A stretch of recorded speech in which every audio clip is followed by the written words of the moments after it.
একটি হোটেল ঋতুরাজ রাজ করছিল। যে অর্থনৈতিক দোষে দুষ্ট সেটা নতুন নয়, কংগ্রেস আমলেও 72 থেকে 77 দেখেছি, 77 থেকে 2011ও দেখেছি। কিন্তু এই মমতার আমলে পুলিশ যে একেবারে লাগাম ছাড়া নির্লজ্জ এরকম পয়সা করি চেয়ে বেড়ায় আর নিয়ে বেড়ায়, এটা আমি একজন দীর্ঘদিনের রাজনৈতিক কর্মী হিসাবে এর পূর্বে আমি দেখিনি, আমি জানি না। 52-53 বছর কলকাতা পুলিশের সঙ্গে কাজ করছি। এরকম অপদার্থ কোন পুলিশ টেবিলের তলায় লুকিয়ে পড়া করছে? কোন পুলিশ সিপি দিয়ে বলছেন ভাঙড়ে যে পুলিশের পালিয়ে যাওয়াটা ঠিক হয়নি, মোকাবিলা করা উচিত ছিল?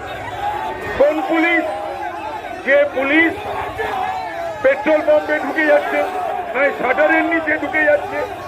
এইসব হচ্ছে বীরপুঙ্গ পুলিশ। এই পুলিশ কিন্তু আমরা দেখিনি, কখনো দেখিনি, কোনো আমলে দেখিনি। বন্ধ করে দিয়েছে মমতা ব্যানার্জি কলকাতার পুলিশকে, বাংলার পুলিশকে বন্ধ করে দিয়ে ক্লিপ করে দিয়েছে, মনোবল ভেঙে চুরমার করে দিয়ে। আজকে এখানে আপনারা আমাদেরকে আটকালেন, যেতে দিলেন না। সজল বলেছে ওর বয়সে শোভা পায়, আমার শোভা পায় না, মনে করলে এই ব্যারিকেডটাকে ভেঙে থানার সামনে যেতে পারি। বিজেপি দল সে দল নয়, থানার ভেতরে